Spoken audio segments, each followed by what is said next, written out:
How y'all doing? This Fanatic Philly fan, coming at you guys with another video. I'm just waking up a few hours ago, man. I'm still groggy, but I had to just carry the victory, man. Actually, on this, we call it the do's and don'ts to victory. It's real simple, man. I was, right on about the Vikings game. Every single reason why we lost, we didn't rush for 100 yards. We allowed Dalvin Cook to rush from over 100 yards. We gave up over 250 yards passing. Everything that I said that will happen, that will make us lose in the do's and don'ts, it happened. We didn't stop nobody. We got punished, or, corners got torched. I believe Ronald Darby's playing, personally. Um, you see the Cowboys are serious about this game. They have 4 or 5 players that were questionable, and every single one of them are going to start. I don't think I've ever seen that. I don't think Doug Peterson did us any good guaranteeing to win. Y'all know how I feel about all that kind of stuff, but also, I also understand we have to go in this game confident. If we don't, we're not going to win it. You know what I mean? They lost 3 in a row. You know what I mean? And they had Lyle Collins in the Saints game and still didn't do shit. Zeke still didn't run good. I believe our run defense is better than the Saints. Obviously, their overall defense is way better than us, but um, there's 3 simple things that we have to do to win, and 3 simple things, you know, that they have to do to win. And I feel like we have to win time of possession. We have to go in there and we have to shut down the run. We have to score quick. We can't do this shit where we're playing from behind, down 10 points and all that. No, no, no, no, no. We have to go in there with the mindset that we're going to run the ball and that we're going to be dominant running the ball. And then we're not going to have no deep play. So we're going to have to get Miles Sanders on a couple of screens. Miles Sanders has been our deep threat. We're going to have to get a big play from him today, maybe 2. We're going to have to get a big play. We're going to have to stretch the defense a little bit. They're going to have to take a shot to Nelson Aguilar. Aguilar's going to have to step up this game. We don't have a choice. All we got is Alshon Jeffrey and Zach Ertz. I think Jordan Howard's going to have a big game. We need to win time of possession. We need to rush for 100 yards, and we need to win time of possession. Our D-line has to get 3 or 4 sacks today. We have to make Dak Prescott scared. And then we have to contain Amari Cooper. He has killed us, man. I was really mad he was going to play this game. He's the only person I'm afraid of. In my opinion, he's a top 10 wide receiver. Not a top 5, but a top 10. And I feel like him, Devontae Adams, all of them are kind of in the same. They're not quite where Julio Jones and Antonio Brown and them were, but they're right under there. You know what I mean? And you have to contain Amari Cooper, man. He's killed us in overtime. We should have won really both of those games, but in overtime in both of those games, in the fourth quarter and overtime, he killed us, man. Actually, he killed us all game, but in crunch situations, they always go to Amari. And we have no answer for him. We have to double him all game today. I don't give a damn. We don't have to, I don't feel like we have to put 8 in a box to stop Zeke all the time, man. He hasn't done shit all year against good defensive teams or against the run. Now, our secondary is trash, but I do believe in our run defense. We're not top 5 in run defense for nothing. And even though Jared Cook and the boys got some yards on us, man, they worked for it. They got it. But it's not like we'll give up 150, 200 yards rushing nothing. Zeke is a different kind of back. He hits the hole with powers, and straight up the line. He's not busting to the outside like Dalvin Cook, He's a different kind of back. Just like Fletcher Cox was saying, you have to play a different kind of way. In this instance, you're more concerned with filling the gap than covering the outside, because Ezekiel don't have that. I mean, he has speed, but he ain't no burner like that, Once he gets going, though, he's quick. But, Dalvin Cook in 2 seconds, he's, to the outside. And he's just too fast, man. Him and Alvin Kamara, they're on another level as far as their quickness, man. But Zeke is more of a power back, more of a lead block back. And we're going to have to just, man up, stand our gaps. I'm concerned about our linebackers. But that's what we have to do in defense. Get to Dak Prescott at least 3 times. If we get 3 sacks and we get a little bit of pressure, man, that's all it takes for Zeke, or for Dak to start throwing dink and dunk shit. He's not afraid to pass against us. He knows our secondary is trash. So he's going to be throwing the ball, especially if they have Amari Cooper. He's going to go early and often to Amari. So we're really gonna have to do. I hope Darby plays because I feel like Darby matches up better against him than Jalen Mills.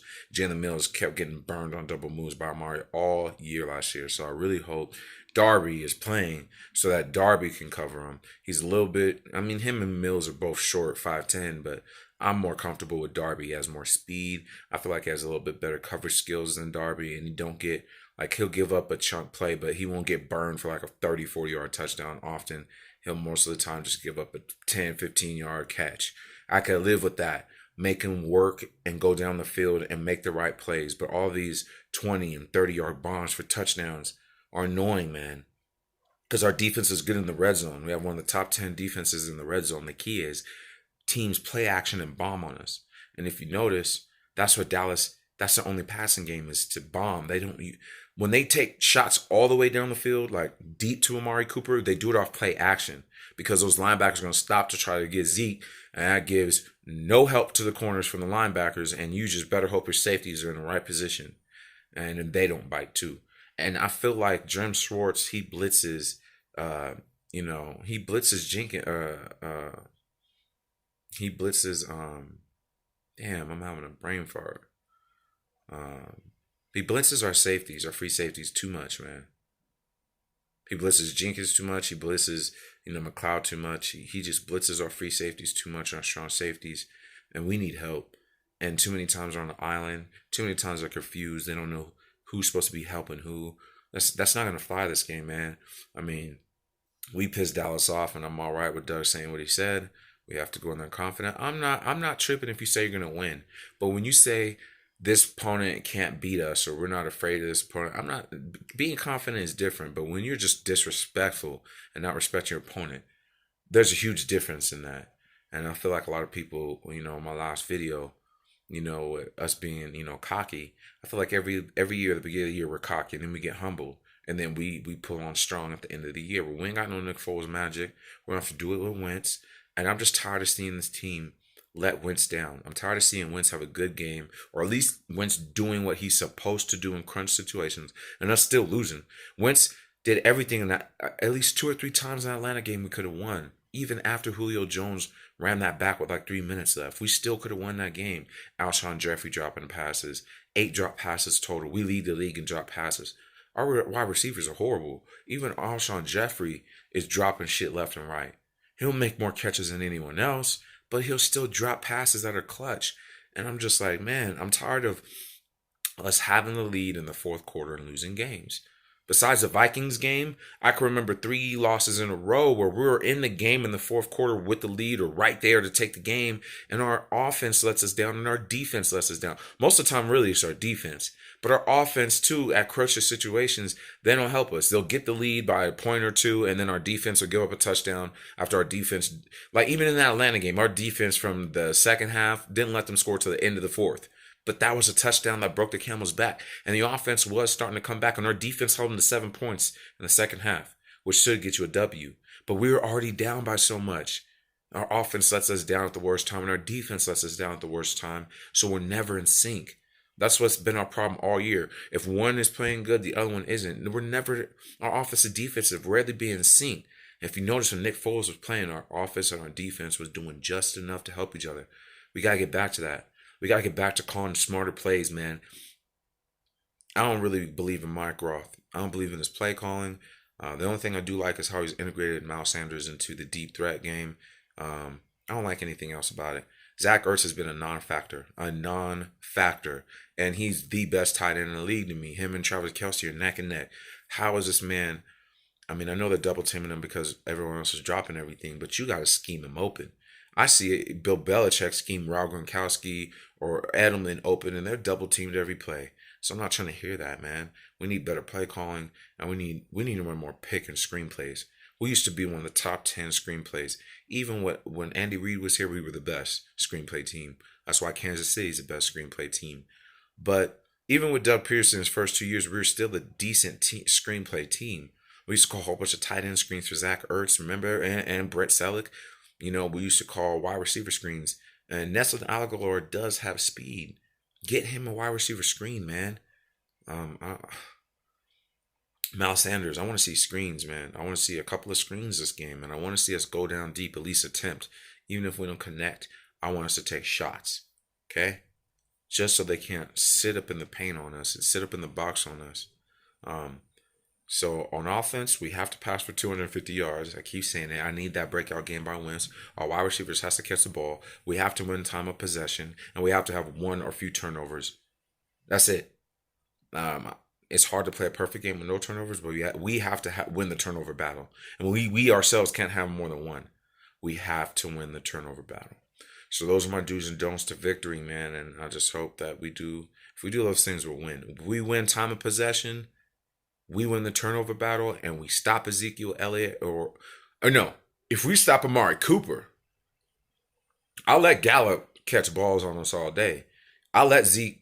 Now I want Zeke to run for over 100, but if we hold Zeke to under 100 and we held Amari Cooper to under 100 receiving, and we win time of possession and turnover battle, and we get to Dak Prescott, we'll win.